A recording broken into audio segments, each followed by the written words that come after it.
খেদমত নিবেন তাকে দেশের শাসনকর্তা বানাবেন, দেশের পরিচালক বানাবেন। এই প্রসঙ্গে 3 দিন যাবৎ আলোচনা চলছে। এই প্রসঙ্গে বলা হয়েছে দেশের শাসনকর্তার কাছে জনগণের 6টা মৌলিক অধিকার আছে, মানবাধিকার প্রাপ্য আছে। 1 নম্বর খাদ্য, এই ব্যাপারে আলোচনা হয়েছে। 2 নম্বরে বস্ত্র, এই ব্যাপারে আলোচনা হয়েছে। 3 নম্বরে শিক্ষা, এই প্রসঙ্গে আলোচনা চলেছে। এই আলোচনা পরশুদিন শুরু হয়েছিল। সেদিন বলা হয়েছে জগতের সমস্ত শিক্ষা 2 প্রকার, একটা হলো জাগতিক শিক্ষা আর একটা হলো ধর্মীয় শিক্ষা। গত 2 দিন জাগতিক শিক্ষা সম্পর্কে আলোচনা হয়েছে। আজকে ধর্মীয় শিক্ষার আলোচনা শুরু হবে ইনশাআল্লাহ। তারপর আরো 3টা মৌলিক অধিকার যা সরকারের কাছে জনগণের পাওনা। 3 অধিকারের আলোচনা হয়তো এই বছরের সম্মেলনে শেষ হবে না।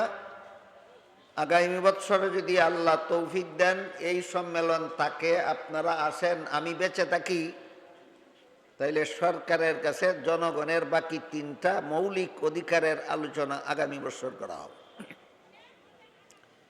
চলিত বছর সরকারের কাছে জনগণের 6 মৌলিক অধিকার, 6টা মানবাধিকারের মধ্যে 2টার আলোচনা হয়েছে, একটার আলোচনা চলছে।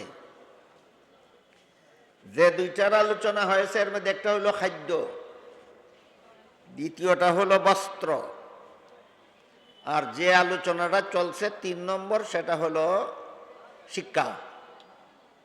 এই শিক্ষা 2 প্রকার, একটা জাগতিক শিক্ষা, একটা ইসলামী শিক্ষা।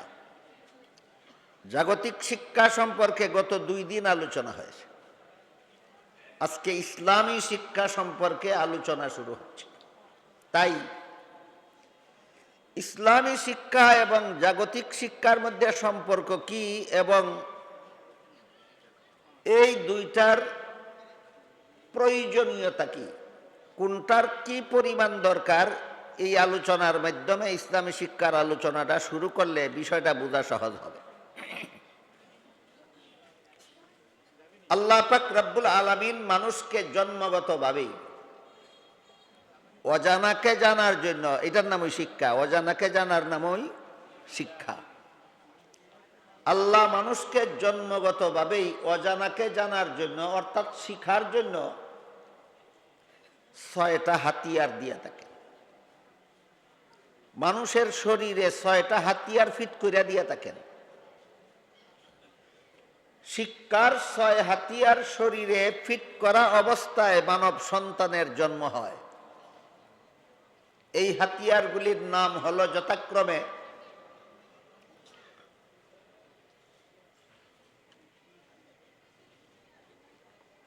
দৃষ্টিশক্তি, শ্রবণ শক্তি, স্বাদ শক্তি, ঘ্রাণ শক্তি, ত্বক শক্তি, মেধা শক্তি।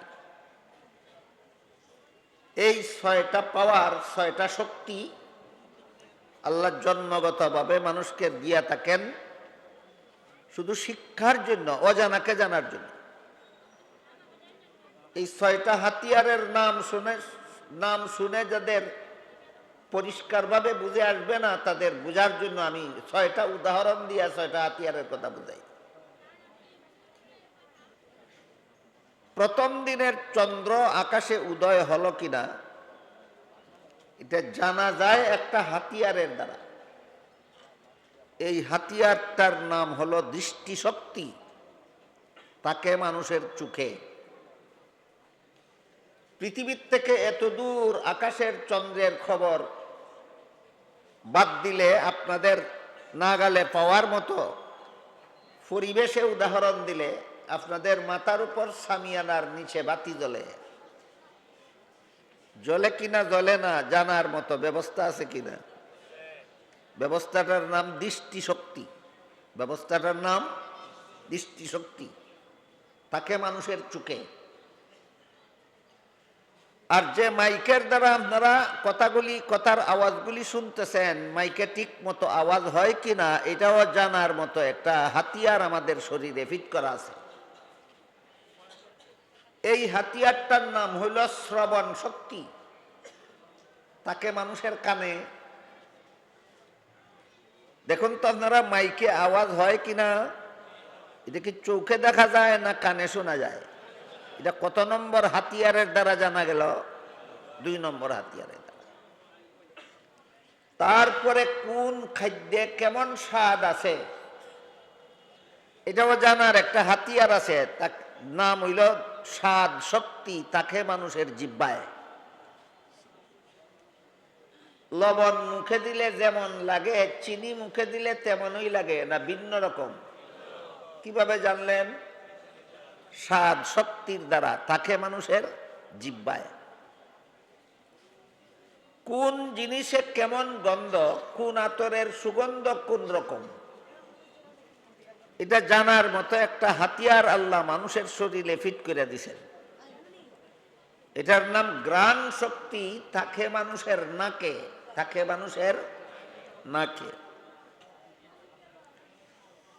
আর আবহাওয়া ঠান্ডা না গরম এটা জানার মতো একটা হাতিয়ার আল্লাহ মানুষের শরীরে ফিট করে দিছেন। এটার নাম ত্বক শক্তি। থাকে মানুষের শরীরের চামড়ায়। আবহাওয়া ঠান্ডা না গরম এটা শরীরের চামড়ার দ্বারা টের পাওয়া যায়। আর এই যে বলেছিলাম আমাদের মাথার উপর বিদ্যুতের বাতি জ্বলে, বাতির প্রত্যেকটা বাল্বের সাথে কারেন্টের তারের সংযোগ আছে কিনা? সংযোগ আছে। বলতে পারেন কেউ একটা তারের সংযোগ না 2টা তারের? 2টা। কেন? বিদ্যুৎ 2 রকম। এক রকমের বিদ্যুতের নাম নেগেটিভ, আরেক রকমের বিদ্যুতের নাম পজিটিভ। বাংলায় বলে ধনাত্মক, ঋণাত্মক। 2 রকমের বিদ্যুৎ প্রক্রিয়াগতভাবে বাল্বের ভিতর সংযুক্ত করলেই বাতি জ্বলে, এলাকা আলোকিত হয়, অন্ধকার দূর হয়। এমন সব বিষয় জানার জন্য আল্লাহ আরেকটা হাতিয়ার মানুষের শরীরে জন্মগতভাবেই ফিট করে দিয়েছেন। এই হাতিয়ারটার নাম মেধা শক্তি। তাকে মানুষের মাথার মস্তিষ্কে। এই হইল 6 হাতিয়ার। আমরা চিন্তা করার ব্যাপার যে আমাদের শিক্ষা অর্জনের জন্য আল্লাহ জন্মগতভাবে আমাদেরকে 6টা হাতিয়ার দিয়েছেন, শুধু শিক্ষা গ্রহণের জন্য। এই 6 হাতিয়ারের নাম হলো যথাক্রমে দৃষ্টিশক্তি, শ্রবণ শক্তি, স্বাদ শক্তি, ঘ্রাণ শক্তি, ত্বক শক্তি, মেধা শক্তি। এই 6 হাতিয়ার ব্যবহার করে সকল প্রকার জাগতিক শিক্ষা অর্জন করা যায়। শিক্ষাতে 2 রকম, জাগতিক শিক্ষা আর ইসলামী শিক্ষা। কথা বুঝে থাকলে এবার বলুন, জাগতিক শিক্ষা অর্জন করতে কতগুলি হাতিয়ার ব্যবহার করতে হয়? 6টা হাতিয়ার ব্যবহার করতে হয়। আল্লাহর কি পরিমাণ মেহেরবানি বান্দার উপর। তুমি যে দুনিয়াতে জীবনযাপন করবে, এই দুনিয়ার জীবনযাপনের প্রয়োজনে যা তোমার শিখতে হবে, এইগুলি শিখার জন্য তোমার মায়ের গর্ভে জন্ম দেওয়ার সময়ই আমি তোমাকে 6টা হাতিয়ার দিয়া দিছি।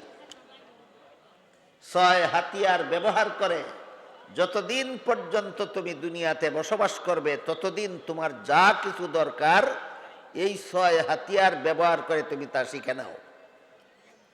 সামনের কথাগুলি বোঝার জন্য আমাদের এখান থেকে মনে রাখা দরকার যে মানুষকে জাগতিক শিক্ষা অর্জন করার জন্য জন্মগতভাবে আল্লাহ 6টা হাতিয়ার দিয়া থাকেন। আমার কথা বুঝে থাকলে বলুন, আপনাদের শরীরে জাগতিক শিক্ষা অর্জন করার 6 হাতিয়ার আল্লাহ দিয়েছেন কিনা? গতকাল না আজকে না জন্মের দিন? জন্মের সময়।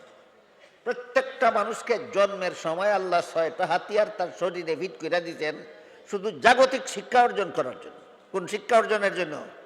জাগতিক শিক্ষা অর্জনের জন্য। কিন্তু এই 6 হাতিয়ার ব্যবহার করে মানুষ জীবনে যা কিছু শিখতে পারে, এর দ্বারা শুধুমাত্র দুনিয়ার ক্ষণস্থায়ী জীবনে উপকৃত হতে পারে। 6 হাতিয়ার ব্যবহার করে দুনিয়াতে মানুষে যা শিখে, এর দ্বারা দুনিয়ার ক্ষণস্থায়ী জীবনে উপকার হয়। বলেন কোন জীবনে উপকার হয়? ক্ষণস্থায়ী জীবনে উপকার হয়। মুমিনের ঈমান, পরকালে আর একটা জীবন আছে মানুষের, সেটা ক্ষণস্থায়ী জীবন নয়, এটা চিরস্থায়ী জীবন। আমার কথা বুঝে থাকলে বলেন, দুনিয়ার জীবনটা চিরস্থায়ী না ক্ষণস্থায়ী? আখিরাতের জীবন চিরস্থায়ী। মরণের পরে যে জীবনটা আসতেছে, এই জীবন ক্ষণস্থায়ী নয়, সেটা চিরস্থায়ী জীবন। এই জন্য কোনো কবি বলেন, মৌতে কো সমঝা হে গাফিল ইখতিতামে জিন্দেগি, মৌতে কো সমঝা হে গাফিল ইখতিতামে জিন্দেগি, দর হकीकत मौत है सुबह हयाते जिंदगी।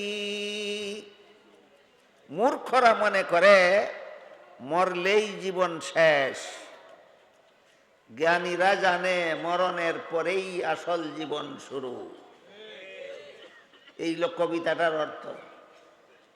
মূর্খরা মনে করে মরলেই জীবন শেষ, জ্ঞানীরা জানে মরণের পরেই আসল জীবন শুরু হবে।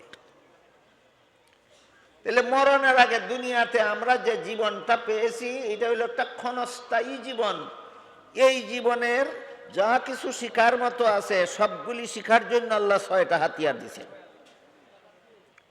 দুনিয়ার ক্ষণস্থায়ী জীবনে যা কিছু শিখার মতো আছে, ওই জাগতিক শিক্ষা যেটা, এটা অর্জন করার জন্য আল্লাহ আমাদেরকে 6টা হাতিয়ার দিয়েছেন।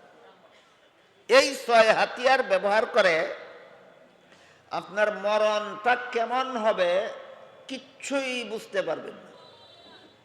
6 হাতিয়ার ব্যবহার করে আপনি বলতে পারবেন না কবরে আপনার কি অবস্থা হবে। 6 হাতিয়ার ব্যবহার করে আপনি বলতে পারবেন না হাসরের মাঠে আপনি কিভাবে দাঁড়াবেন।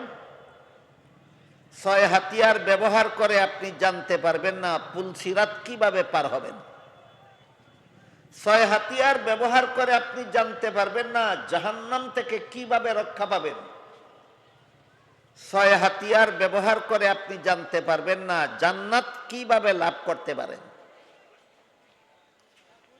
পরকালের চিরস্থায়ী জীবনের বিন্দু মাত্র 6 হাতিয়ার ব্যবহার করে জানার উপায় নাই। বুঝে থাকলে বলেন তো, শিক্ষার যে 6 হাতিয়ার আল্লাহ দিয়েছেন, এগুলি আখিরাতের চিরস্থায়ী জীবনের সুখ শান্তির শিক্ষা না দুনিয়ার ক্ষণস্থায়ী জীবনের সুখ শান্তির শিক্ষা? দুনিয়ার ক্ষণস্থায়ী জীবনের সুখ শান্তির শিক্ষা।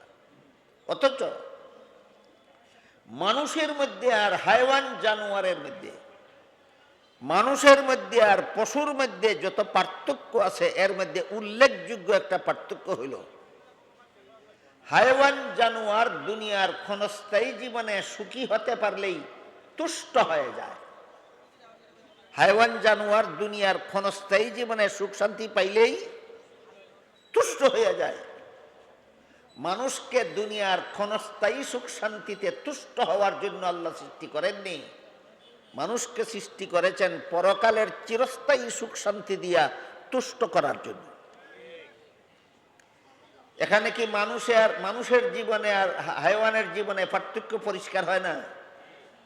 বুঝে থাকলে বলুন তো, দুনিয়ার ক্ষণস্থায়ী জীবনে সুখ শান্তি পাইয়া তুষ্ট হওয়ার জন্য আপনাকে আল্লাহ মানুষ বানাইছেন, না আখিরাতের চিরস্থায়ী জীবনের তুষ্টি পাওয়ার জন্য? আখিরাতের চিরস্থায়ী জীবনের সুখ শান্তি পাইয়া আপনি তুষ্ট হওয়ার জন্য আল্লাহ আপনাকে মানুষ বানাইছেন। কিন্তু আল্লাহর দেওয়া 6 হাতিয়ারের দ্বারা তো আখিরাতের কিছুই জানতে পারা যায় না।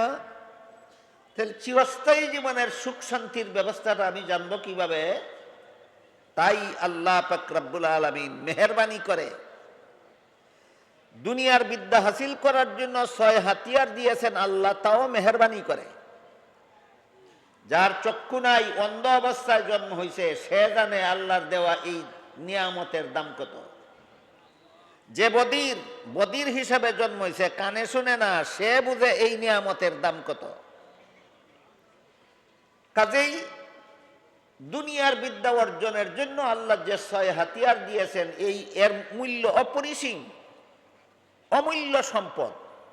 কিন্তু এর দ্বারা যত বিদ্যা শিক্ষা করা যায়, এর দ্বারা দুনিয়ার ক্ষণস্থায়ী জীবনে উপকৃত হওয়া যায়। পরকালের চিরস্থায়ী জীবনে উপকৃত হওয়ার মতো আরেকটা বিদ্যা আল্লাহ দুনিয়ার মানুষকে দান করেছেন, আরেকটা হাতিয়ার দান করেছেন। 7 নম্বর 6 নম্বর পর্যন্ত হাতিয়ারগুলি জাগতিক শিক্ষা অর্জনের হাতিয়ার, আর 7 নম্বর হাতিয়ারটা হইল পরকালের চিরস্থায়ী সুখ শান্তির বিদ্যা অর্জন করার হাতিয়ার। 7 নম্বরে আল্লাহ আরেকটা হাতিয়ার মানুষকে দান করেছেন, দুনিয়ার বিদ্যা অর্জন করার জন্য না আখিরাতের বিদ্যা অর্জন করার জন্য। এই হাতিয়ারটার নাম হইল ওহী। হাতিয়ারটার নাম মনে রাখবেন জীবনভর। হাতিয়ারটার নাম হইল ওহী। নবী রাসূলগণের মাধ্যমে আল্লাহ দুনিয়ার মানুষকে দান করেছেন। কান সরাসরি আমাকেই দান করেছেন, নবী রাসূলের মাধ্যমে না। নাক আল্লাহ সরাসরি আমাকেই দান করেছেন, নবীগণের মাধ্যমে না। জিহ্বা আল্লাহ সরাসরি আমাকেই দান করেছেন, নবীগণের মধ্যস্থতার দরকার হয়নি। মাথায় মেধা শক্তি আল্লাহ ডাইরেক্ট আমাকেই দান করেছেন, নবীর মাধ্যমে নয়। কিন্তু আখিরাতের চিরস্থায়ী জীবনকে সুখময় শান্তিময় করার জন্য আল্লাহ যে 7 নম্বর হাতিয়ার দান করেছেন, যার নাম ওহী, এটা আল্লাহ ডাইরেক্ট কোনো বান্দাকে দান করেন না, নবী রাসূলগণের মাধ্যমে দান করেন। এই ওহীকেই ইলমুল ওহীও বলা হয়। এই ওহী 2 প্রকার। এক প্রকার ওহীর নাম কুরআন, আর এক প্রকার ওহীর নাম হাদিস। ওহী 2 প্রকার। এক প্রকার ওহীর নাম কুরআন, আর এক প্রকার ওহীর নাম হাদিস। মাদ্রাসার হাদিসের তফসিরের ক্লাসের ছাত্ররা জানে কোন প্রকার ওহীকে কুরআন বলে আর কোন প্রকার ওহীকে হাদিস বলে। আমি যদি মাদ্রাসার ছাত্রদের বুঝার মতো করে বলি, আপনারা বুঝবেন না। মাদ্রাসার ছাত্র যেভাবে বললে বুঝে, সেটা হইল ওহিয়ে মাতলুর নাম কুরআন আর ওহিয়ে গায়রে মাতলুর নাম হাদিস। এগুলি আপনারা বুঝবেন না। আপনারা সকলে বুঝার মতো করে আমি বলি, যে ওহির শব্দ এবং মর্ম উভয়টাই আল্লাহর পক্ষ থেকে প্রেরিত হয়, এমন ওহির নাম কুরআন। আর যে ওহির মর্ম আল্লাহ দান করেন, আল্লাহর দেওয়া মর্মটাকে রাসূল নিজের ভাষায় ব্যক্ত করেন, এমন ওহির নাম হাদিস। দেখেন এবার আপনারা বুঝলেন কিনা। ওহী কাকে বলে? ওহী শব্দের আবিধানি করতে হলো এমন গোপন ইশারা, ইশারা যে ইশারাটা যে দিল আর যারে দিল দুইজনেই বুঝে, আর কেউ বুঝে না। এমন গোপন ইশারাকে অভিধানে ওহী বলে। কিন্তু ইসলামের পরিভাষায় এমন যে কোনো ইশারাকে ওহী বলে না। ইসলামের পরিভাষায় শুধু আল্লাহর পক্ষ থেকে নবী রাসূলগণের কাছে প্রেরিত বাণীকে ওহী বলা হয়। আল্লাহর যে বাণী নবীর কাছে পাঠানো হয়, ওই বাণীকে ইসলামের পরিভাষায় কি বলা হয়? ওহী বলা হয়। এই ওহী হইল 7 নম্বর হাতিয়ার, ইসলামী শিক্ষা অর্জন করার হাতিয়ার। দৃষ্টিশক্তি, শ্রবণ শক্তি, স্বাদ শক্তি, ঘ্রাণ শক্তি, ত্বক শক্তি, মেধা শক্তি, এইগুলিও বিদ্যা শিক্ষার হাতিয়ার, দুনিয়ার বিদ্যা শিক্ষার হাতিয়ার। আর ওহীও বিদ্যা শিক্ষার হাতিয়ার, দুনিয়ার বিদ্যা শিক্ষার হাতিয়ার নয়, আখিরাতের বিদ্যা শিক্ষার হাতিয়ারের নাম ওহী। বুঝে থেকে বলেন তো, দুনিয়ার বিদ্যা শিক্ষার হাতিয়ার কটা? 6টা। আখিরাতের বিদ্যা শিক্ষার হাতিয়ার কটা? 1টা। আখিরাতের বিদ্যা শিক্ষার হাতিয়ারটার নাম ওহী। এটা 2 প্রকার। এক প্রকার ওহীর নাম কুরআন, এক প্রকার ওহীর নাম হাদিস।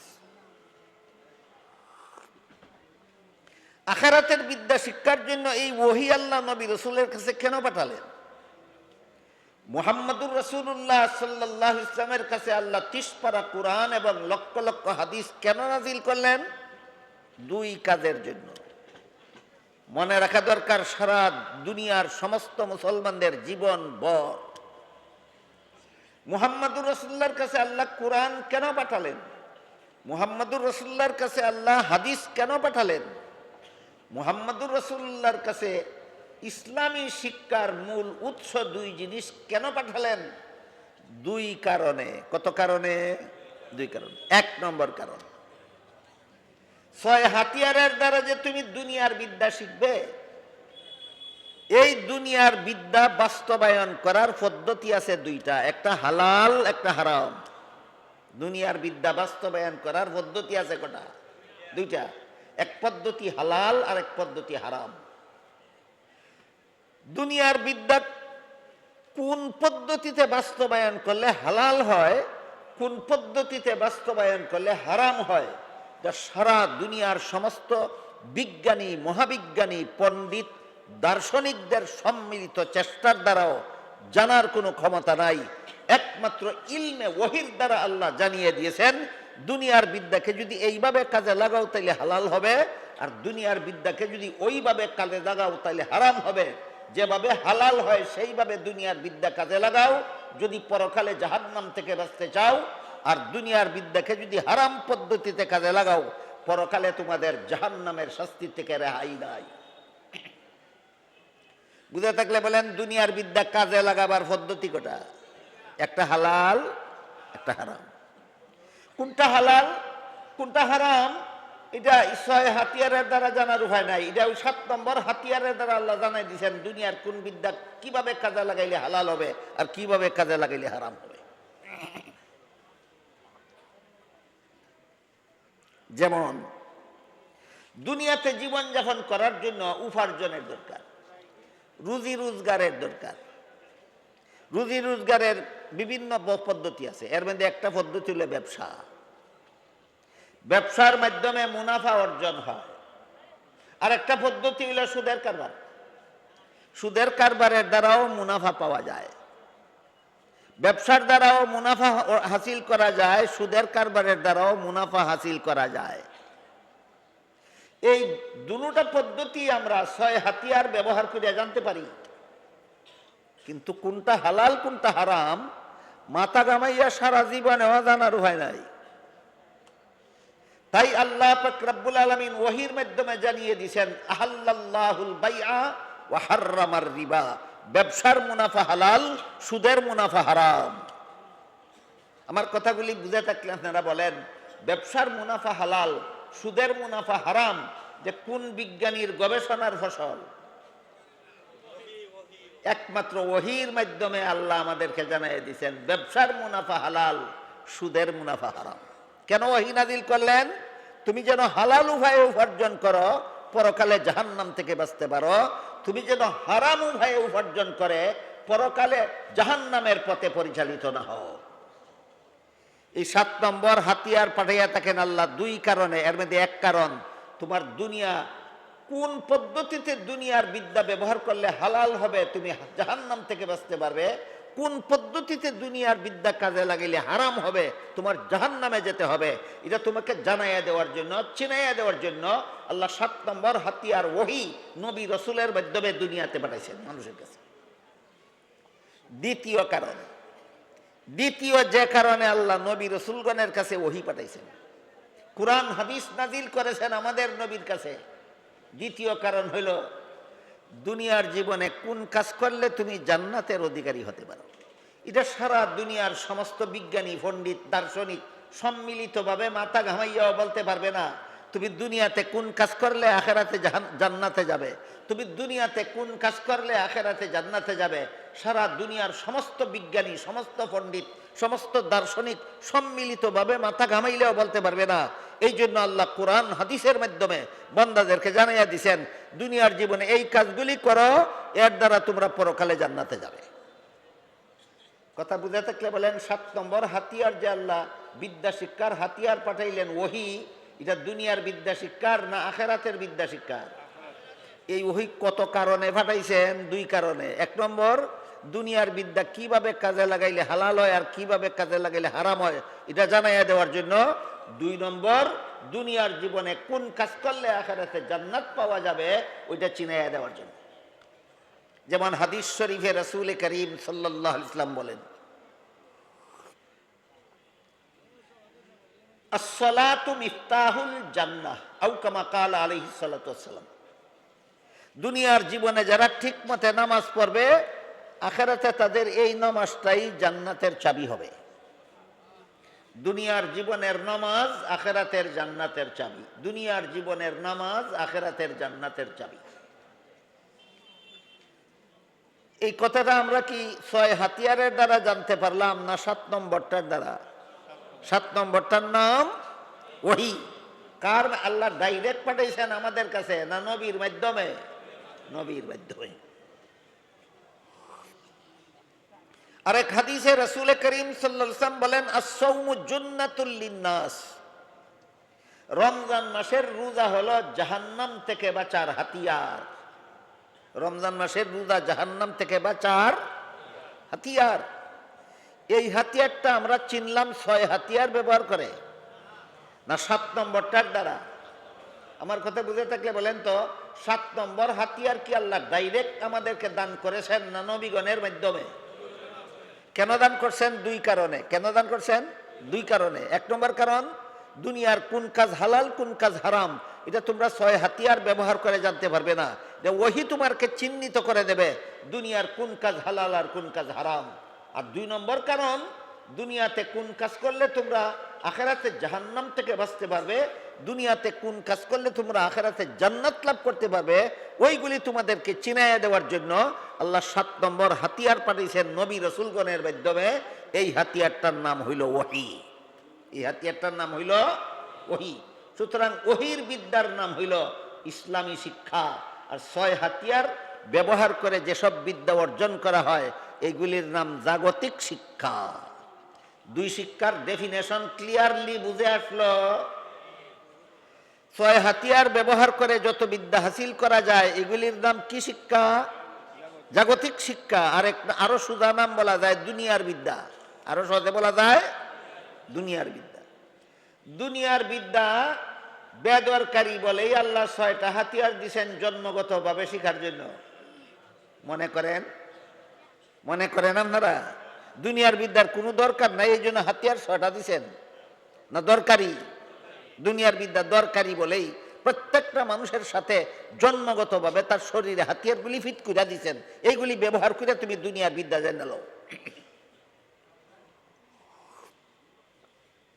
কিন্তু এই 6 হাতিয়ার ব্যবহার করে যেহেতু তুমি জাহান্নাম থেকে বাঁচার পথ চিনতে পারবে না, এই 6 হাতিয়ার ব্যবহার করে যেহেতু তুমি জান্নাতে যাওয়ার পথ চিনতে পারবে না, এই জন্য 7 নম্বর হাতিয়ার আল্লাহ দান করেছেন সরাসরি কোনো বান্দাকে নয়, নবী রাসূলগণের মাধ্যমে। 7 নম্বর হাতিয়ারটা দিয়েছেন দুনিয়ার কোন কাজ হালাল কোন কাজ হারাম এটা তোমাকে চিনাইয়া দেওয়ার জন্য। আর 2 নম্বরে দুনিয়ার কোন আমলের দ্বারা আখিরাতে জাহান্নাম থেকে বাঁচা যাবে, কোন আমলের দ্বারা আখিরাতে জান্নাতে যাওয়া যাবে ওই রাস্তা চিনাইয়া দেওয়ার জন্য আল্লাহ 7 নম্বর হাতিয়ার ওহী দান করেছেন দুনিয়ার মানুষকে। 7 নম্বর হাতিয়ারের দ্বারা যে শিক্ষা অর্জন করা যায় এটার নাম ইসলামী শিক্ষা। 6 হাতিয়ারের দ্বারা যে শিক্ষা অর্জন করা যায় এটার নাম জাগতিক শিক্ষা। পার্থক্য হলো 6 হাতিয়ারের দ্বারা যে শিক্ষা অর্জন করা যায় এর নাম জাগতিক শিক্ষা। আর 7 নম্বর হাতিয়ারের দ্বারা যে শিক্ষা অর্জন করা যায় এটার নাম ইসলামী শিক্ষা। এটার নাম, দেখুন তো আপনারা জাগতিক শিক্ষা কোনটা আর ইসলামী শিক্ষা কোনটা পরিষ্কার চিনতে পারলেন কিনা? জাগতিক শিক্ষা বেদরকারি হওয়ার কারণে আল্লাহ অর্জন করার 6 হাতিয়ার দিয়েছেন না অনেক দরকারি হওয়ার কারণে? অনেক দরকারি হওয়ার কারণে। জাগতিক শিক্ষাটা কতটুকু দরকারি এটা অনেক সময় ইসলামী শিক্ষার দ্বারা পরিষ্কারভাবে বুঝে আসে। জাগতিক শিক্ষার উপকারিতা অনেক সময় ইসলামী শিক্ষার দ্বারা বুঝে আসে। এর একটা সহজ উদাহরণ দিয়ে বুঝে। হাদিস শরীফে রাসূল করিম এটা ওই এলমে ওহীর শিক্ষা, ইসলামী শিক্ষার একটা অংশ। হাদিস শরীফে রাসূল করিম সাল্লাল্লাহু আলাইহি ওয়াসাল্লাম বলেন, তোমরা যখন কোনো পাত্র থেকে কোনো পানীয় পান করবে, এইভাবে কইলে আবার ওগুলো বুঝে না। আমি আগেই কইছি যে বেশি শুদ্ধ বাংলা কইলে যদি কেউ বুঝে না, তা আমারও তো ভাষার পণ্ডিতির দরকার নাই, যেভাবে কইলে ওগুলো বুঝে আমি এইভাবেই কইয়া লাই। আপনি গ্লাস হলে যদি চা পান করেন, গ্লাসের জিনিসটা হলো চা, শরবত, পানি, দুধ, এগুলি। এই অবস্থায় গ্লাসের মধ্যে কোনো পানীয় জিনিস নিয়ে পান করার সময় আল্লাহ রসুল বলেন এক নিঃশ্বাসে পান করবে না, 3 নিঃশ্বাসে পান করবে। কারণ এক নিঃশ্বাসে বেশি পিয়াসের সময় এক নিঃশ্বাসে গ্লাসের সবগুলি পানি একটানে পান করতে চাইলে দুর্ঘটনার আশঙ্কা আছে। এই দুর্ঘটনার হাত থেকে উম্মতকে বাঁচাবার জন্য আল্লাহ রসুল দয়া কইরা বলছেন, রহম কইরা বলছেন, উম্মতকে শান্তির পথ নির্দেশনা দিয়ে বলছেন এক নিঃশ্বাসে পান করবে না, 3 নিঃশ্বাসে পান করো। তাইলে একবার পান করলাম, শ্বাস ফেললাম, আবার পান করলাম, শ্বাস ফেললাম, আবার পান করলাম, শ্বাস ফেললাম। 3 নিঃশ্বাসে পান করতে 3টা নিঃশ্বাস ছাড়তে হয় কিনা? রাসূল বলেন নিঃশ্বাসগুলি গ্লাসের ভিতরে ছাইরো না, বাইরে ছাড়ো। 3 নিঃশ্বাসে পান করো, আর নিঃশ্বাসগুলি গ্লাসের ভিতরে না ফেলে বাইরে ফেলো। এটা ইসলামের বিধান, এটা এলমে ওহির শিক্ষা, এলমে ওহির শিক্ষা। এলমে ওহির এই শিক্ষার দ্বারা জাগতিক শিক্ষার একটা বিশাল উপকারিতা সঠিকভাবে বুঝে আসে। সেই উপকারিতাটা কি, এটা বোঝার জন্য একটা স্বাস্থ্য বিজ্ঞানের একটা তথ্য আমাদের জানা থাকা দরকার। স্বাস্থ্য বিজ্ঞানের একটা মহা গুরুত্বপূর্ণ তথ্য আছে। এই তথ্যটা জানলে আপনি বুঝতে পারবেন যে ইসলামী শিক্ষার দ্বারা আমাদের দুনিয়ার জীবনে কি পরিমাণ উপকার হয়, জাগতিক শিক্ষার কতটুকু সহযোগিতা হয়। চিকিৎসা বিজ্ঞানের একটা তথ্য হইল মানুষ দৈনন্দিন জীবনে যা কিছু খায়, পেটে গিয়া হজম হওয়ার পরে এক অংশ প্রস্রাব হইয়া এক রাস্তা দিয়ে বেরিয়ে যায়, আরেক অংশ পায়খানা হইয়া আরেক রাস্তা দিয়ে বেরিয়ে যায়, আরেক অংশ রক্ত হইয়া শরীরের ভিতরে জমা থাকে। এই রক্তটা প্রথমে ইয়ার ভিতরে যায়, একটা আভ্যন্তরীণ একটা অঙ্গের ভিতরে যায়। এই অঙ্গটাকে আরবিতে বলে কলব, বাংলায় বলে হৃৎপিণ্ড, ইংলিশে বলে হার্ট, আমরা আঞ্চলিক ভাষায় কই দিল। কুরবানির গরু দেব করলে দিল একটা পাওয়া যায়নি, এইটার নাম দিল। রক্ত উৎপাদন হইয়া দিলের ভিতরে যায়। দিলের বিভিন্ন অংশের বিভিন্ন ডিউটি আছে। এর মধ্যে এক অংশের ডিউটি হইল শরীরের নব উৎপাদিত রক্ত পাম্পিং সিস্টেমে সমস্ত শরীরে সাপ্লাই দেওয়া। দিলের একটা অংশ পাম্পিং সিস্টেমে সমস্ত শরীরে সাপ্লাই দেওয়ার জন্য 5 আছে, 5 এই 5 রেই রগ কয় রগ। দিলের সাফে রগের মাধ্যমে উৎপাদিত রক্ত সমস্ত শরীরে সাপ্লাই হয়। এইভাবে রক্তটা শরীরে কয়েক মাস ব্যবহৃত হলে পরে কাপড় যেমন বেশ কিছুদিন ব্যবহার করলে কাপড় পুরানো হয়, ময়লাযুক্ত হয়, তেমনিভাবে রক্ত ও শরীরে ব্যবহার হইলে পরে কয়েক মাস ব্যবহার হইলে পরে এই রক্ত অপুরানো হয়, ময়লাযুক্ত হয়। এই পুরাতন ময়লাযুক্ত রক্ত শরীরে ব্যবহারের অযোগ্য হয়। এটারে আর রিফাইন না করলে, ধুলাই না করলে এই রক্তই হয় শরীরে রোগাক্রান্ত হইয়া মৃত্যুবরণ করার কারণ। এই রক্তটাকে ধুলাই করার দরকার হয়। মানুষের শরীরের ব্যবহৃত এই দূষিত ময়লা রক্তকে ধুলাই করার জন্য আল্লাহ একটা কুদরতি সাবান সৃষ্টি করেছেন। বিজ্ঞানীদের ভাষায় সাবানটার নাম হইল অক্সিজেন। বিজ্ঞানীদের ভাষায় সাবানটার নাম হইল অক্সিজেন। এই অক্সিজেন বাতাসের সাথে মিশ্রিত থাকে। কই থাকে? বাতাস যেমন চোখে দেখা যায় না, বাতাসের সাথে মিশ্রিত অক্সিজেনও চোখে দেখা যায় না। এটাই আমার শরীরের ভিতরে দূষিত রক্ত ধুলাই করার সাবান। তাকে শরীরের বাইরে আর ময়লা রক্ত আমার শরীরের ভিতরে। সাক্ষাৎ হইলে তো ধুলাই করব না, পৃথক থাকলে সাক্ষাৎ হইলে। এখন সাক্ষাৎটা কেমনে হইব? যার লাগে আল্লাহ আরেকটা ব্যবস্থা করছেন।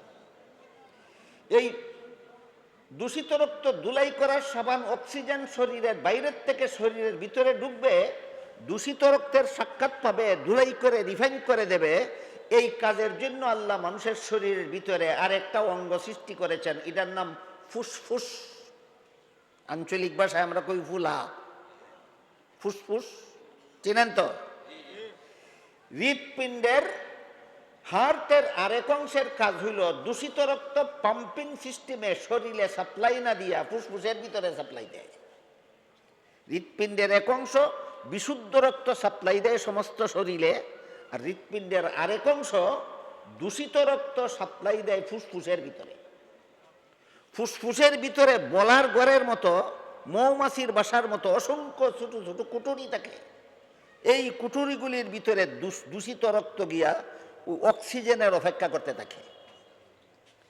এমত অবস্থায় অক্সিজেন মিশ্রিত বাতাস আমার ফুসফুস পর্যন্ত পৌঁছার জন্য আল্লাহ পাক রব্বুল আলামিন একটা মানুষের জন্মের জীবনের শুরু থেকে শেষ পর্যন্ত তার নাক দিয়া বাতাস যেন অক্সিজেন ফুসফুসের ভিতরে পৌঁছাইয়া দিতে পারে, এই জন্য তার শ্বাস প্রশ্বাসের সিস্টেম চালু করে দিয়েছে। একটা মানুষ জাগ্রত থাকা অবস্থায় যেমন যদিও ইচ্ছাকৃতভাবে শ্বাস টানে আর ছাড়ে, কিন্তু আপনারা যখন ঘুমন্ত থাকেন তখন নাকের শ্বাস প্রশ্বাস বন্ধ হইয়া যায় না চালু থাকে? তখন কি আপনার ইচ্ছায় চলে না আল্লাহর ইচ্ছায় চলে? চিন্তা করে দেখেন তো আল্লাহর কত বড় মেহেরবানি। আপনি যখন ঘুমাইয়া গেলেন তখন যদি আপনার নাক দিয়ে আল্লাহ ইচ্ছা করে শ্বাস প্রশ্বাস চালু রাখতেন না, তাইলে এই ঘুমই জীবনের শেষ ঘুম হইয়া যেত।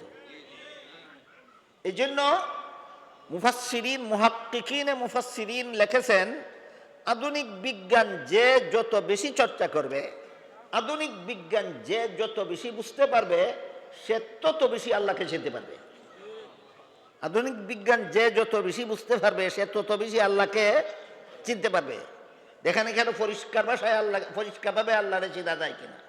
আমি যখন ঘুমন্ত থাকি 6 ঘন্টা ঘুমাই, 4 ঘন্টা ঘুমাই, 8 ঘন্টা ঘুমাই, এই দীর্ঘ 4 ঘন্টার থেকে 8 ঘন্টা পর্যন্ত আমার নাক দিয়ে শ্বাস প্রশ্বাস চালু থাকে একমাত্র আল্লাহর ইচ্ছায়, আমার ইচ্ছায় নয়।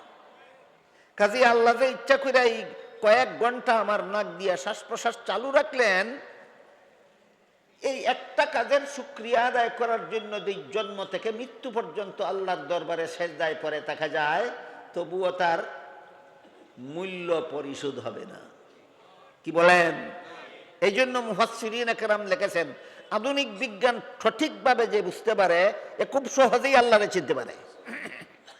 তাই আল্লাহর কোন ওলি বলেন, আদমিয়ত দাদাই বাজম মুসলমা করদাই, আদমিয়ত দাদাই বাজম মুসলমা করদাই, আয় খুদা কুরবা শুয়াম এহসা বর এহসা করদাই। হে আল্লাহ, পশু জানোয়ারের কুলে জন্ম না দিয়া মানব কুলে জন্ম দিয়েছ, একটা মেহরবানি করেছ। বেদিন কাফেরের ঘরে জন্ম না দিয়া মুসলমানের ঘরে জন্ম দিয়া জন্মগত মুসলমান হওয়ার সুযোগ দান করেছ। এভাবে আল্লাহ যত নিয়ামত দান করেছ, 1000 বার গলা কাটাইয়া তোমার রাস্তায় কুরবানি হইয়া গেলেও তোমার একটা মেহরবানির শুকরিয়া আদায় হবে না। আমার ঘুমন্ত অবস্থায় আমার নাক দিয়া শ্বাস প্রশ্বাস একমাত্র আল্লাহর ইচ্ছায় চালু থাকে। শ্বাস যখন টানি তখন বাতাস মিশ্রিত অক্সিজেন নাকের ছিদ্র দিয়া ফুসফুস পর্যন্ত পৌঁছে। বুঝে থাকলে বলেন, শ্বাস আমরা যখন টানি জাগ্রত অবস্থায় টানি অথবা ঘুমন্ত অবস্থায় টানি, অক্সিজেন মিশ্রিত বাতাস আমার নাক দিয়া কই পর্যন্ত পৌঁছে? ওইখানে তো দূষিত রক্ত আগেই সাবানের অপেক্ষায় অপেক্ষমান ছিল, মনে আসেনি? ফুসফুসের ভিতরে তো দূষিত রক্ত আগেই অক্সিজেন নামের সাবানের অপেক্ষায় অপেক্ষমান ছিল, ওই সাবান ময়লাযুক্ত রক্তের কাছে গিয়া পৌঁছলো। যেমন ভাবে বালতির মধ্যে সাবানের পানি নিয়ে ওই পানির মধ্যে ময়লা কাপড়কে চুবাইলে এই পানির চুবানি খাইয়া কাপড়ের ময়লা পরিষ্কার হইয়া সাবানের পানি ময়লাযুক্ত হইয়া যায়, ঠিক তেমনি ভাবে ফুসফুসের ভিতরে অক্সিজেনের সাথে দূষিত রক্ত চুবানি খাইয়া দূষিত রক্ত পিওর হইয়া যায়, আর অক্সিজেনটা ময়লাযুক্ত হইয়া যায়। তখন আর এটা অক্সিজেন থাকে না, এটা একটা ময়লায় পরিণত হয়। বিজ্ঞানীদের ভাষায় ময়লাটারে কার্বন ডাই অক্সাইড বলা হয়। নাকের শ্বাসের সাথে ফুসফুসের ভিতরে ঢুকে অক্সিজেন আর বাইরে কার্বন ডাই অক্সাইড হইয়া, অক্সিজেন হইয়া ঢুকে কার্বন ডাই অক্সাইড হইয়া বাইরয়, অক্সিজেন হইয়া ঢুকে কার্বন ডাই অক্সাইড হইয়া বাইরয়। আপনার 6 ঘন্টা ঘুমের মধ্যে কত লক্ষ বার গনছেন কেউ কোনোদিন? কি হইয়া ঢুকে? অক্সিজেন হইয়া ঢুকে। কি হইয়া বাইরয়? এই কার্বন ডাই অক্সাইডটা কি সাবান না ময়লা? ময়লা। এটা হলো আধুনিক শিক্ষা, জাগতিক বিদ্যার কথা। এটা হলো দুনিয়ার বিদ্যার কথা। দুনিয়ার বিদ্যা শিখতে শিখতে শিখতে শিখতে আমরা এতটুকু আসলাম যে আমার নাকিদা অক্সিজেন ঢুকে আর কার্বন ডাই অক্সাইড বের হয়, নাকিদা অক্সিজেন ঢুকে আর কার্বন ডাই অক্সাইড বের হয়। নাকিদা যে ময়লাটা বাইর হয়, এটা যদি আমার কোনো খাদ্যের সাথে মিশে মিশে আবার ফেটো যায়, এটা যদি আমার কোনো পানীয় দুধের সাথে মিশে, পানীয় পানির সাথে মিশা যদি ফেটো যায়, তাহলে এই দূষিত কার্বন ডাই অক্সাইড নামের দূষিত ময়লা আমাকে মারাত্মকভাবে রোগে আক্রান্ত করতে পারে। এই কথা, এই তথ্য পাইলাম আমরা জাগতিক বিদ্যার থেকে, দুনিয়ার বিদ্যার থেকে। কিন্তু ইসলামী শিক্ষার মধ্যে কি পাইলাম? ইসলামী শিক্ষার মধ্যে পাইলাম মুহাম্মদুর রাসূলুল্লাহ বলেন, গ্লাসের ভিতরে নাকের নিঃশ্বাস ফেলো না। বুঝে থাকলে আমরা বলেন, জাগতিক বিদ্যা কি ইসলামী শিক্ষার বিরুদ্ধে যায়? ইসলামী শিক্ষা কি জাগতিক শিক্ষার বিরুদ্ধে যায়, না একটা আর একটার সহায়ক হয়? একটা আর একটার সহায়ক হয়। যদি আল্লাহ মুহাম্মদুর রাসূলুল্লাহকে পাঠাইতেন না দুনিয়াতে, যদি আল্লাহ মুহাম্মদুর রাসূলুল্লাহকে দুনিয়াতে পাঠাইতেন না, রসুল যদি বলতেন না, হে আমার উম্মতেরা, যে গ্লাসের পানি পান করো, এই গ্লাসের ভিতরে নাকের নিঃশ্বাস ফেলো না, তাইলে সারা জীবন ওই কিয়ামত পর্যন্তই উম্মতেরা এই কার্বন ডাই অক্সাইড নাকের গ্লাসের মধ্যে ছাড়তো আর খাইতো, ছাড়তো আর খাইতো, ছাড়তো আর খাইতো। তাহলে দুনিয়ার বিদ্যাটাকে আমার যথাযথভাবে দুনিয়ার বিদ্যার দ্বারা আমি উপকৃত হতে পারতাম যদি ধর্মীয় শিক্ষা সাথে না থাকতো। এই জন্য উভয় শিক্ষার সমন্বয় সাধনের দরকার। গতকাল বলছি সমন্বয় সাধন কারে কয়, বুঝি না? গতকাল বলেছি সমন্বয় সাধন কারে কয়। প্রাইমারি বিভাগে আমরা ইসলামী শিক্ষা আর জাগতিক শিক্ষার মধ্যে সমন্বয় সাধন করে রাখছি অনেক আগের থেকে। গতকাল বিস্তারিতভাবে এনেছি। আর মাধ্যমিক শিক্ষা এবং উচ্চতর শিক্ষার ক্ষেত্রে সমন্বয় সাধনের পদ্ধতি এটা নয় যে মাদ্রাসায় পড়লে ডাক্তার হতে হবে, ইঞ্জিনিয়ার হতে হবে, বিজ্ঞানী হতে হবে, আর কলেজ ভার্সিটিতে পড়লে মুহাদ্দিস হতে হবে, মুফাসসির হতে হবে। এটা পাগলের কথা, এটা সমন্বয়ের কথা নয়। মাদ্রাসায় ফিরা, কলেজে ফিরা মুহাদ্দিস হওয়ার প্রস্তাব যেমন পাগলামি ছাড়া আর কিছু নয়, ভার্সিটিতে ফিরা মুফাসসিরে কুরআন হওয়ার প্রস্তাবটা যেমন পাগলামি ছাড়া আর কিছু নয়, ঠিক তেমনি ভাবে মাদ্রাসায় লেখাপড়া করে ডাক্তার হয় না কেন, এটাও মস্তানি কথা ছাড়া আর কিছু নয়। মাদ্রাসায় ফিরে বিজ্ঞানী হয় না কেন, এটা মস্তানি কথা ছাড়া আর কিছু নয়। এই জন্য কালকে বলেছিলাম, এই সমস্ত মস্তানেরা জানে না ইসলামী শিক্ষার উদ্দেশ্য ডাক্তার হওয়া নয়, ইসলামী শিক্ষার উদ্দেশ্য বিজ্ঞানী হওয়া নয়, ইসলামী শিক্ষার উদ্দেশ্য আলাদা। আল্লাহ পাক রব্বুল আলামিন বলে দিয়েছেন কোরআনের আয়াতে। এবার সেই আয়াতটা শুনুন। আল্লাহ বলেন, ফালাউলা নাফারা মিন কুল্লি ফিরকাতিন মিনহুম তাইফাতুল লিয়াতাফাক্কাহু ফিদ্দীন ওয়ালিয়ুনযিরু কওমাহুম ইযা রাজাউ ইলাইহিম লাআল্লাহুম ইয়াহযারুন। এই আয়াতে আল্লাহ পরিষ্কার ভাষায় বলে দিয়েছেন ধর্মীয় শিক্ষার উদ্দেশ্য কি, ইসলামী শিক্ষার উদ্দেশ্য আল্লাহ পরিষ্কারভাবে এখানে আল্লাহ চিহ্নিত করে দিয়েছেন। আয়াতের অর্থ হলো, আল্লাহ বলেন, হে মুমিন মুসলমানেরা, তোমাদের সকলের পক্ষ থেকে কিছু মুসলমান ইসলামী শিক্ষা দীক্ষা অর্জনের জন্য বের হয়ে যাও। বলুন, বুঝে থাকলে আল্লাহ বলেছেন সব মুসলমান ইসলামী শিক্ষা দীক্ষার জন্য বের হয়ে যাও, না কিছু মুসলমান? কিছু মুসলমান বের হয়ে যাও ইসলামী শিক্ষা দীক্ষা অর্জনের জন্য। কিন্তু একটা হাদিসে আমরা দেখতে পাই রাসূল করিম সাল্লাল্লাহু আলাইহি ওয়াসাল্লাম বলেন, তলাবুল ইলমি ফারিদাতুন আলা কুল্লি মুসলিম, ইসলামী শিক্ষা অর্জন করা সমস্ত মুসলমান নারী পুরুষের জন্য ফরজ। একটু মনোযোগে লক্ষ্য করবেন। আল্লাহ বলেন কিছু মুসলমান যাও, রসুল বলেন সব মুসলমানের জন্য ফরজ। প্রশ্ন জাগে, কিছু মুসলমান গেলে যদি চলে, তাহলে সব মুসলমানের জন্য ফরজ হয় কিভাবে?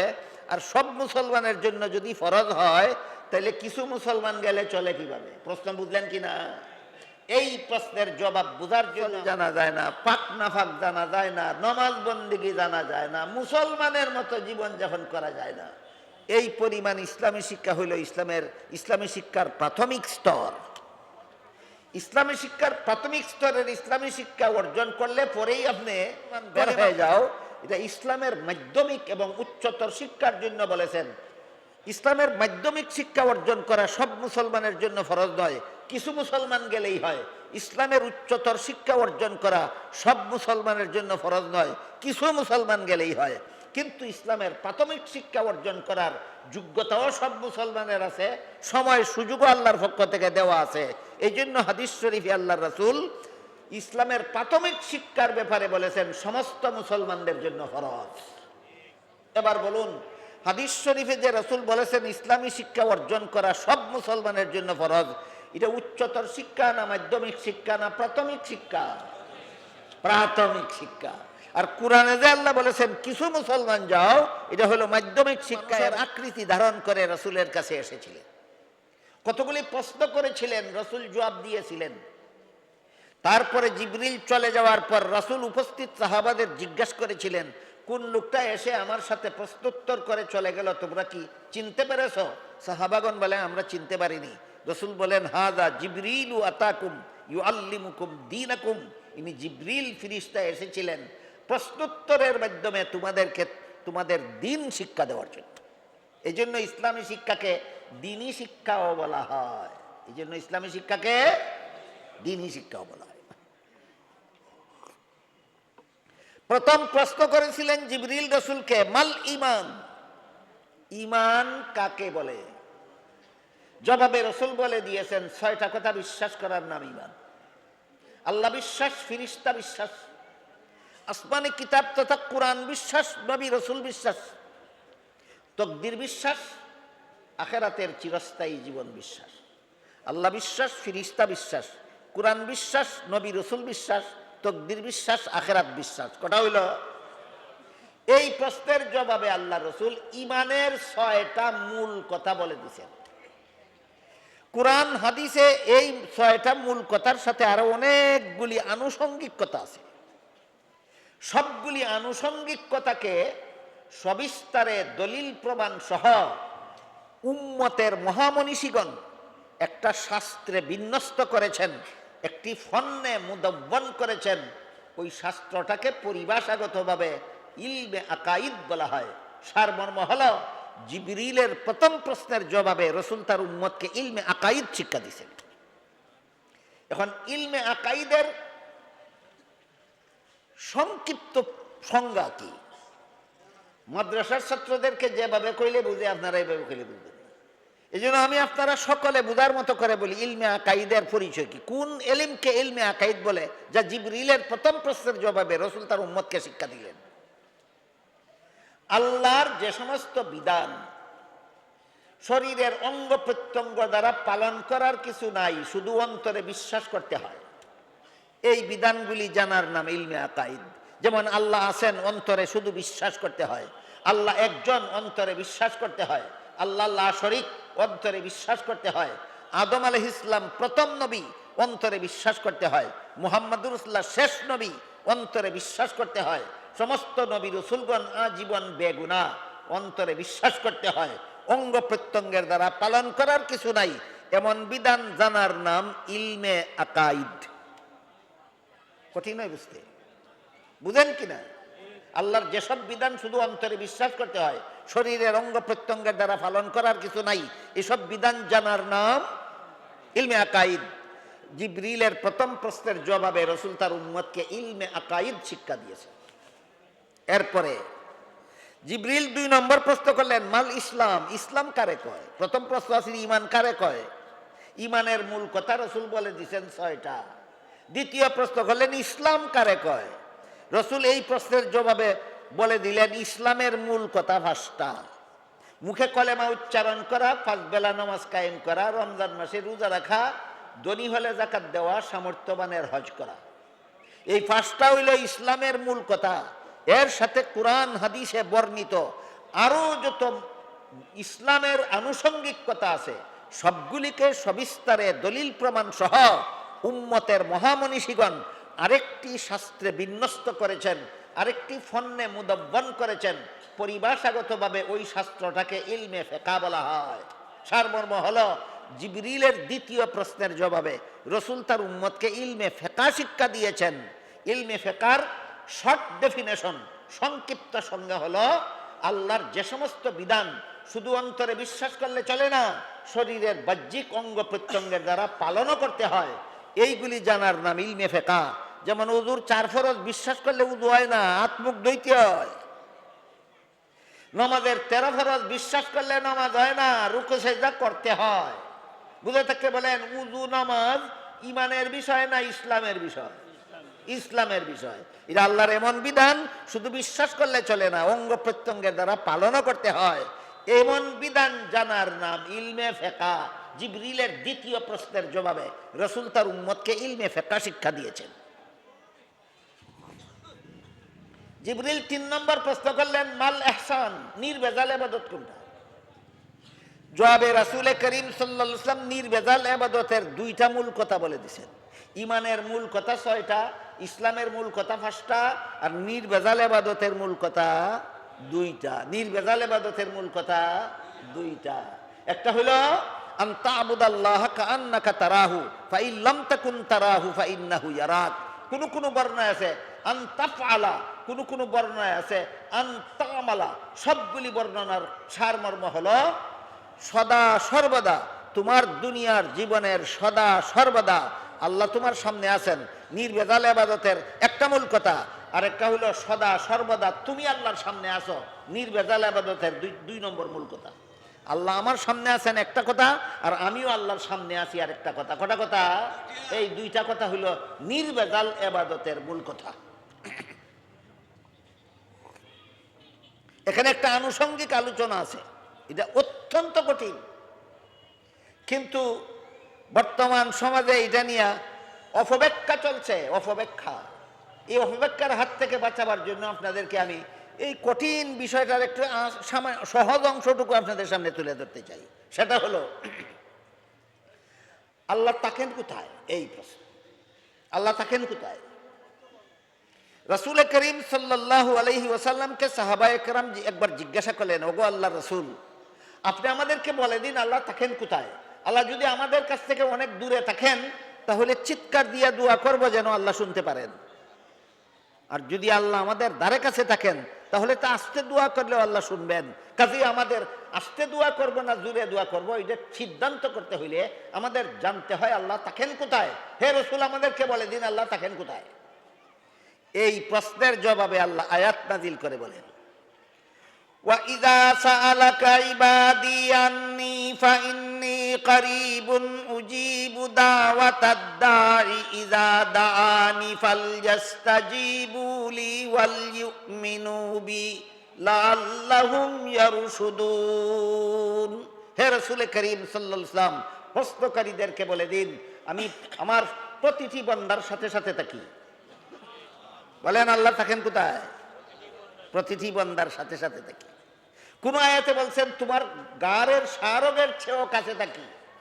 কোন আয়াতে বলছেন মা মিন নাজওয়া সালাসাতিন ইল্লা হুয়া রাবিউহুম ওয়ালা খামসাতিন ইল্লা হুয়া সাদিসুহুম ওয়ালা আদনা মিন যালিকা ওয়ালা আকসারা ইল্লা হুয়া মাহুম।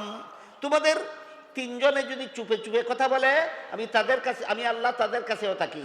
5 জনে যদি কানে কানে কথা বলে আমি আল্লাহ তাদের কাছেও থাকি। 3 জন আর 5 জন উদাহরণস্বরূপ বলা হলো। 3 জনের কম লোক যেখানে থাকে আমি আল্লাহ সেখানেও থাকি, 5 জনের বেশি লোক যেখানে থাকে আমি আল্লাহ সেখানেও থাকি। এইভাবে বলতে বলতে বলতে বলতে এক পর্যায়ে গিয়ে আল্লাহ বলেন ওয়ামা কুন্না গাইবিন, আমি কোথাও অনুপস্থিত নই।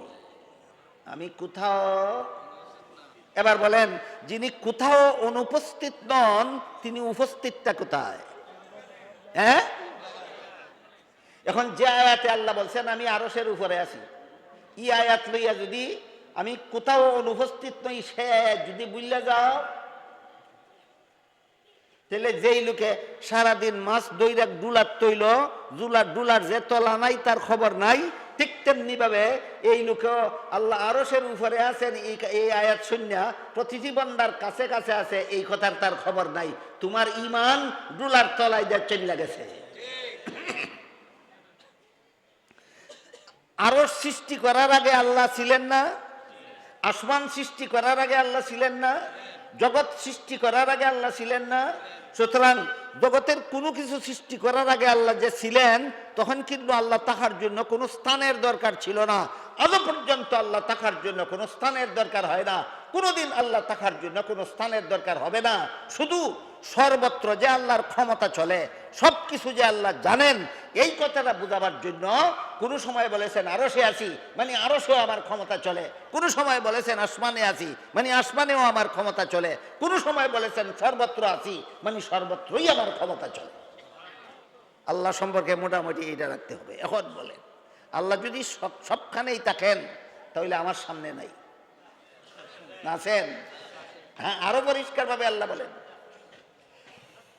কুল লিল্লাহিল মাশরিকু ওয়াল মাগরিবু ফাআইনামা তুওয়াল্লু ফাসাম্মা ওয়াজহুল্লাহ। হে রাসূল করিম সাল্লাল্লাহু আলাইহি ওয়াসাল্লাম, আপনি বলে দিন, পূর্ব পশ্চিম উত্তর দক্ষিণ নির্বিশেষে আল্লাহ সর্বত্রই আছেন। তুমি যেদিকেই ফিরো না কেন সেদিকেই আল্লাহ আছেন। তুমি যেদিকেই ফিরো না কেন সেদিকেই আল্লাহ আছেন।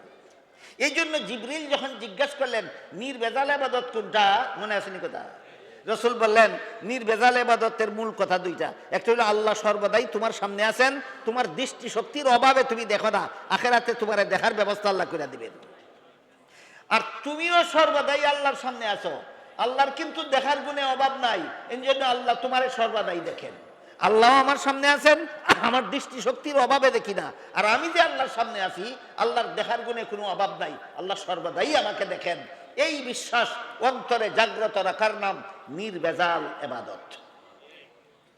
নির্ভেজাল ইবাদত কোনটা, এই প্রশ্নের জবাবে আল্লাহ রাসূল নির্ভেজাল ইবাদতের দুইটা মূল কথা বলে দিলেন। এর সাথে কোরআন হাদিসে বর্ণিত আরো যত আনুষঙ্গিক কথা আছে, সবগুলি আনুষঙ্গিক কথাকে সবিস্তারে দলিল প্রমাণ সহ উম্মতের মহামনীষীগণ আরেকটি শাস্ত্রে বিন্যস্ত করেছেন। পরিভাষাগতভাবে সেই শাস্ত্রটাকে ইলমে তাজকিয়াও বলে, ইলমে তাসাউফ বলে। ইলমে তাসাউফের সংক্ষিপ্ত পরিচয় হইল আল্লাহর যে সমস্ত বিধিবিধান অন্তরের দ্বারা বিশ্বাস করলেও শুধু চলে না, শরীরের বাহ্যিক অঙ্গের দ্বারা পালনও করা যায় না, বরং বিশ্বাসও করতে হয় অন্তরের দ্বারা, পালনও করতে হয় অন্তরের দ্বারা। এর একটা উদাহরণ দিই শুনুন। আমি বিশ্বাস করি আল্লাহ সর্বাবস্থায় আমাকে দেখেন, আপনারা কি বিশ্বাস করেন? এই বিশ্বাস যদি ঘুমন্ত থাকে, আল্লাহ দেখেন বিশ্বাসও করবেন, চুরিও করবেন। আল্লাহ দেখেন বিশ্বাসও করবেন। কিছু মুসলমান ইসলামের মাধ্যমিক এবং উচ্চ স্তরের শিক্ষা দীক্ষা গ্রহণের জন্য বের হয়ে যাও। এখানে আর একটা আলোচনা আছে বিরাট মহামূল্যবান, সেটা হইল আল্লাহ লিয়াতাআল্লামু ফিদ্দিন বলেননি, লিয়াতাফাক্কাহু ফিদ্দিন বলেছেন। পার্থক্য কি? পার্থক্য হইল একটা হইল ইসলামী শিক্ষা আর একটা হইল ইসলামী দীক্ষা। একটা হইল শিক্ষা, একটা হইল দীক্ষা। একটা হইল জানা আর একটা হইল মানা। জানার নাম শিক্ষা, মানার নাম দীক্ষা। জানার নাম শিক্ষা, মানার নাম দীক্ষা। উদাহরণ দিলে বুঝবেন। একজনে জানে উজুর 4 ফরজ, মুখ দোয়া, হাত দোয়া, মাথা মাসে করা, ফাউ দোয়া জানে, কিন্তু কোনোদিন নামাজও পড়ে না, উজুও করে না। জানে না, না মানে না? জানে মানে না। তার শিক্ষা আছে, দীক্ষা নাই। বলেন কি আছে কি নাই? শিক্ষা আছে, দীক্ষা নাই। এমন শিক্ষা ব্যর্থ শিক্ষা। যে শিক্ষার সাথে দীক্ষা থাকে না, সেই শিক্ষা সার্থক শিক্ষা না, ব্যর্থ শিক্ষা। আরেকজনে জানে নামাজের 13 ফরজ, কোনোদিন নামাজ পড়ে না। কি আছে কি নাই? শিক্ষা আছে দীক্ষা নাই, তার শিক্ষা সার্থক না ব্যর্থ। তাই আল্লাহ বলেন সাবধান মুসলমানেরা, ব্যর্থ শিক্ষায় শিক্ষিত হইও না, সার্থক শিক্ষায় শিক্ষিত হও। এই কথাটা বোঝাবার জন্য লিয়াতা আল্লামু না বলে লিয়াতা ফাক্কাহু বলেছে। কিছু মুসলমান বের হয়ে যাও ইসলামের উচ্চ শিক্ষা মাধ্যমিক শিক্ষার সাথে সাথে দীক্ষা অর্জনের জন্য। এই কথাটা আজকাল অনেক শিক্ষা প্রতিষ্ঠানের প্রতিষ্ঠাতাও বুঝে না, কমিটিও বুঝে না, পরিচালকেও বুঝে না, জিন চালকেও বুঝে না। আর কেমনে কইলে বাসা ভাই না, আমি খুঁজা পরিচালকেও বুঝে না, জিন চালকেও বুঝে না। যে প্রতিষ্ঠানের পরিচালক সঠিকভাবে প্রতিষ্ঠান পরিচালনা করে তারে আমি কই পরিচালক, আর যে প্রতিষ্ঠানের পরিচালক প্রতিষ্ঠান নিয়ে তামসা করে এরে আমি কই জিন চালক।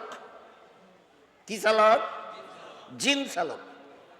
আজকালকার অনেক শিক্ষা প্রতিষ্ঠানের প্রতিষ্ঠাতাও জানে না, পরিচালকেও জানে না, কমিটিও জানে না, জিন চালকেও জানে না। কি জানে না?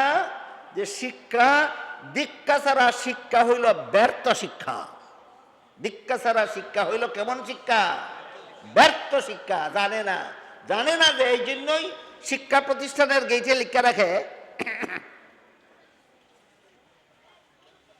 কাম for education, go for help. কেউ ইংলিশে লেখে, কেউ বাংলায় লেখে, শিক্ষার জন্য প্রবেশ করো, সেবার জন্য বের হও। শিক্ষার জন্য প্রবেশ করো, সেবার জন্য বের হও। এটার সাথে দীক্ষা লেখছে না শিক্ষা লেখছে? দীক্ষা লেখে। আমি তো শুনতো কোনো প্রতিষ্ঠানের গেইট দীক্ষার জন্য প্রবেশ করো লেখা পাইছি না, যা পাই শুধু শিক্ষার জন্য পাই। আল্লাহ কোরআনে শিক্ষা দিয়েছেন, এই দীক্ষা ছাড়া শিক্ষা ব্যর্থ শিক্ষা, দীক্ষা ছাড়া শিক্ষা ব্যর্থ শিক্ষা, দীক্ষা ছাড়া শিক্ষা ব্যর্থ শিক্ষা। শিক্ষাবাদ দিয়া দীক্ষা বাদ দিয়া যারা শিক্ষা গ্রহণ করবে এরাই কর্মজীবনের এক নম্বরের দুর্নীতিবাজ হবে। কর্মজীবনের এক নম্বরের দুর্নীতিবাজ কারা? দীক্ষা ছাড়া শিক্ষা গ্রহণ করে যারা। এইরকম ভুল যেন শিক্ষা দীক্ষার ব্যাপারে কোনো বান্দা না করে, এই জন্য আল্লাহ লিয়াতা আল্লামু না বলে লিয়াতা ফাক্কাহু বলেছেন। শিক্ষা যথেষ্ট নয় দীক্ষা ছাড়া। তাই আল্লাহ কিছু মুসলমানকে শুধু ইসলামী শিক্ষা অর্জনের জন্য বের হয়ে বলেছেন না, শিক্ষার সাথে দীক্ষা অর্জনের জন্য। শিক্ষার সাথে দীক্ষা অর্জনের জন্য। এই কথাটা যারা জানে না অথবা মানে না, দীক্ষা নাই শুধু শিক্ষা গ্রহণ করে, এরাই চাকুরি জীবনের দুর্নীতিবাজ। চাকুরি জীবনের, গতকাল বুঝলাম নি টিটির কথা, অশিক্ষিত হওয়ার কারণে সরকারে টিটির চাকরি দিছে না, শিক্ষিত। আমারে কি কয়, বাড়া লাগতো না, উচিত বাড়াও লাগতো না, জরিমানাও লাগতো না, টিকিট ছাড়া যা মনে চাই দিয়া দেয়। নীতি না দুর্নীতি? দুর্নীতি। অশিক্ষিত না শিক্ষিত? শিক্ষিতটা দুর্নীতিবাজ হইল কেন? এর শিক্ষার সাথে দীক্ষা নাই। বলুন কিসের সাথে কি নাই? শিক্ষার সাথে দীক্ষা নাই। গতকাল আমি আরো বলেছি, হাফিজ জুজুর রহমতুল্লাহ যখন প্রেসিডেন্ট নির্বাচনে দাঁড়াইছিলেন, আমি গেছিলাম ভোট দিতাম, গিয়া দেখি সুরের দলে আমার ভোটটা দাঁড়াইছে। অশিক্ষিত আছিল সুর না শিক্ষিত সুর? শিক্ষিত সুর। আরে অশিক্ষিত সুরে তো গৃহস্থের গরু চুরি করে, শিক্ষিত সুরে দেশের কোটি কোটি টাকার সম্পদ চুরি করে। বলে অশিক্ষিত সুর জঘন্য সুর না শিক্ষিত সুর জঘন্যতম চোর? এই শিক্ষিত সুরেরা শিক্ষিত হইয়া চুর হইল কেন? কারণ গেইটে লেখা ছিল come for education, come for education, go for help. শিক্ষার জন্য প্রবেশ করো, দীক্ষার জন্য নয়। এরাই কর্মজীবনে সেবার নামে সেবন করে। যারা দীক্ষা ছাড়া শিক্ষা গ্রহণ করে, ছাত্র জীবনে যারা শিক্ষা ছাড়া দীক্ষা ছাড়া শিক্ষা গ্রহণ করে, এরাই কর্মজীবনে সেবার নামে সেবন করে। এই ধরনের চুরি যেন শিক্ষিতরা না শিখে, এই জন্য আল্লাহ লিয়াতা আল্লামু না বলে লিয়াতা ফাক্কাহু বলেছেন। শুধু শিক্ষার জন্য যাইও না মুসলমানের দল, শিক্ষার সাথে দীক্ষা গ্রহণের জন্য যাও। এরপরে আল্লাহ বলেন ওয়ালিয়ুনযিরু কওমাহুম ইযা রাজাউ ইলাইহিম লাআল্লাহুম ইয়াহযারুন। শিক্ষা দীক্ষা, ইসলামী শিক্ষা দীক্ষা অর্জন করার কাজ সমাপ্ত হলে পরে তোমাদের কর্মজীবনের দায়িত্ব, এটাই মাদ্রাসা শিক্ষার উদ্দেশ্য, এটাই ইসলামী শিক্ষার উদ্দেশ্য, এটাই যারা ইসলামী শিক্ষা দীক্ষা গ্রহণ করলো উদ্দেশ্য কি আল্লাহ সুস্পষ্টভাবে বলে দিয়েছেন, ওয়ালিয়ুনযিরু কওমাহুম, গোটা জাতিকে জাহান্নামের ব্যাপারে সতর্ক করো, জাতিকে জাহান্নাম থেকে বাঁচার পথ দেখাও, এটাই ইসলামী শিক্ষার উদ্দেশ্য। জাতিকে জাহান্নাম থেকে বাঁচার পথ দেখাও, এটা ইসলামী শিক্ষার উদ্দেশ্য। যারা বলে মাদ্রাসায় ফিরিয়া ডাক্তার হয় না কেন, যারা বলে মাদ্রাসায় ফিরিয়া ইঞ্জিনিয়ার হয় না কেন, যারা বলে মাদ্রাসায় ফিরিয়া বিজ্ঞানী হয় না কেন, তুমি গুড়ার ডিম জানো এইগুলি মাদ্রাসা পড়ার উদ্দেশ্য না।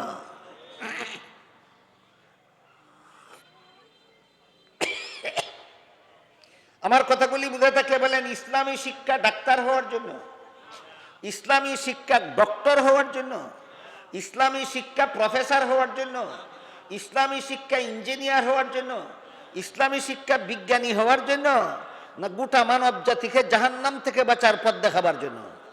গোটা মানব জাতিকে জাহান্নাম থেকে বাঁচার পথ দেখাবার জন্য ইসলামী শিক্ষা।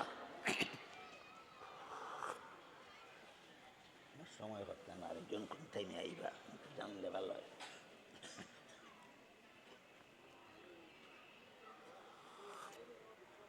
এই ইসলামী শিক্ষা, ইসলামী শিক্ষা প্রধানত তিন প্রকার। ইসলামী শিক্ষা প্রধানত তিন প্রকার।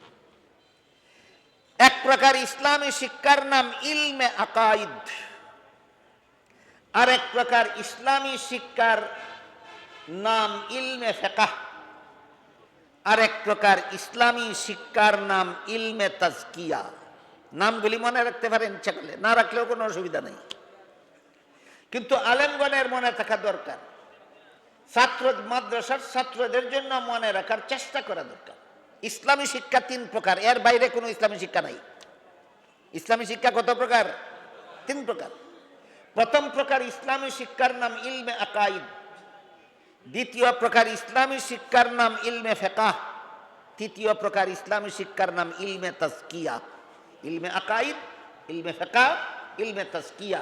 ইলমে আকাইদ, ইলমে ফিকহ, ইলমে তাজকিয়া।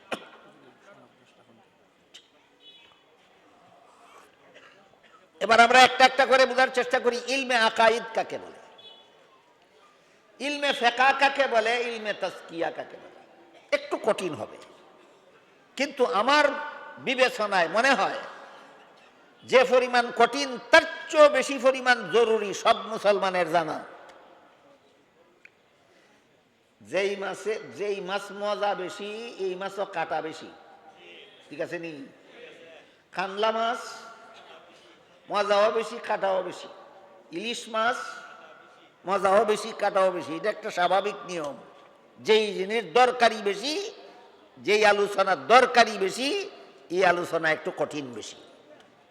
কাজেই যেহেতু বেশি দরকারি, এই জন্য আমি আপনাদের সামনে তুলে ধরার চেষ্টা করতেছি, কিন্তু যেহেতু কঠিন, এই জন্য আপনারা একটু মনোযোগে শোনার বোঝার চেষ্টা করবেন। ইসলামের এই তিন প্রকার শিক্ষার সাথে সাথে দীক্ষা দিয়েছেন রাসূল উম্মতকে দীর্ঘ 23 বছর। রাসূল করিম সাল্লাল্লাহু আলাইহি ওয়াসাল্লাম 40 বছর বয়স থেকে 63 বছর বয়স পর্যন্ত দীর্ঘ 23 বছরে আল্লাহ রসুল এই তিন প্রকার শিক্ষা দীক্ষা উম্মতকে প্রদান করেছেন। 23 বছরে রসুল উম্মতকে কত প্রকারের শিক্ষা দীক্ষা দান করেছেন? তিন প্রকারের শিক্ষা সাথে সাথে দীক্ষা দান করেছেন। ইলমে আকাইদ শিক্ষা দিয়েছেন, সাথে সাথে দীক্ষা দান করেছেন। ইলমে ফিকহ শিক্ষা দিয়েছেন, সাথে সাথে দীক্ষা দান করেছেন। ইলমে তাজকিয়া শিক্ষা দিয়েছেন, সাথে সাথে দীক্ষা দান করেছেন। বলে দিয়েছেন এর বাইরে তোমাদের কোনো দিন নাই, এর বাইরে তোমাদের আর কোনো ইসলামী শিক্ষা নাই। এই জন্য আমাদের সকলের মনে রাখা দরকার ইসলামী শিক্ষা তিন প্রকার।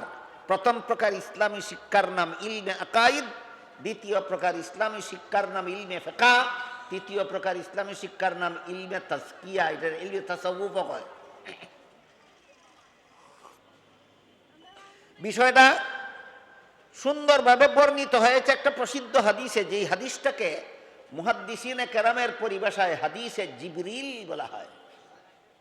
জিবরিল ফিরিস্তা একবার একজন, আল্লাহ দেখেন, বিশ্বাসও করবেন, সুদও খাইবেন, ঘুষও খাইবেন, মদও খাইবেন, গাঞ্জাও খাইবেন, বিশ্বাস করে আল্লাহ দেখে এই অপকর্ম করে কেমনে? বিশ্বাস ঘুমন্ত, বিশ্বাস এর ইবাদত কোনোদিন নির্বেজাল হইতো না।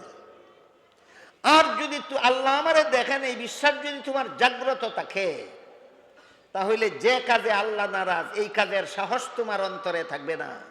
এর একটা সহজ উদাহরণ এই সূরা ইউসুফের তাফসীরে ইনশাআল্লাহ যদি চলতে থাকে, আপনারা শুনতে থাকেন, আপনারাও হায়াতে বাঁচেন, আমিও হায়াতে বাঁচি।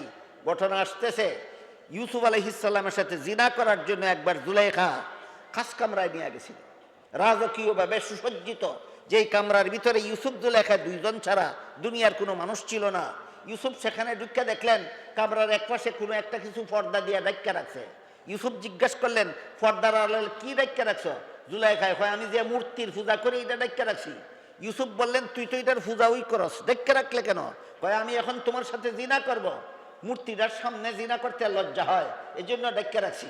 ইউসুফ জিজ্ঞাসা করলেন, তোর মূর্তির সামনে জিনা করলে কি মূর্তি দেখে? কয়, না, দেখে না। ইউসুফ বললেন, ডাকলেও দেখে না, না ডাকলেও দেখে না, তাহলে ডাকলে কেন? কয়, না দেখলেও যে কারিগরে মূর্তিটা বানাইছে চোখের মধ্যে দেখার ভঙ্গি দেয়া বানাইছে, যেমন বোঝা যায় সাইয়া রইছে, এই ভঙ্গিটার কারণে আমার লজ্জা করে। তখন হযরত ইউসুফ আলাইহিস সালাম বললেন, তোর মূর্তি আসলে দেখে না, চোখের মধ্যে দেখার ভঙ্গি আছে, এই কারণেই যদি এটার সামনে আমার সাথে জিনা করতে তোর লজ্জা হয়, আমার আল্লাহ যে আসলেই দেখে, কোন সাহসে তোর সাথে জিনা করবো? বলেন, আল্লাহ আমারে দেখে। এই ঈমান ইউসুফ আলাইহিস সালামের অন্তরে ঘুমন্ত ছিল না জাগ্রত? এই ঈমান জাগ্রত করলেই ইবাদত নির্ভেজাল হয়। তাহলে জিবরিলের 3 নম্বর প্রশ্নের জবাবে রাসূল তার উম্মতকে ইলমে তাজকিয়া শিক্ষা দিলেন। ইলমে তাজকিয়ার ডেফিনেশন হইল আল্লাহর যে বিধান অন্তরে বিশ্বাস করলেও চলে না, শরীরের অঙ্গের দ্বারা পালনও করা যায় না, বরং বিশ্বাসও করতে হয় অন্তরের দ্বারা, আর পালনও করতে হয় অন্তরের দ্বারা। এই বিধানগুলি জানার নাম ইলমে তাজকিয়া। জিবরিল চলে যাওয়ার পরে রাসূল বললেন, এই 3টা এলিমের নাম তোমাদের দিন। সুতরাং দ্বীনি শিক্ষা, ইসলামী শিক্ষা 3 প্রকার।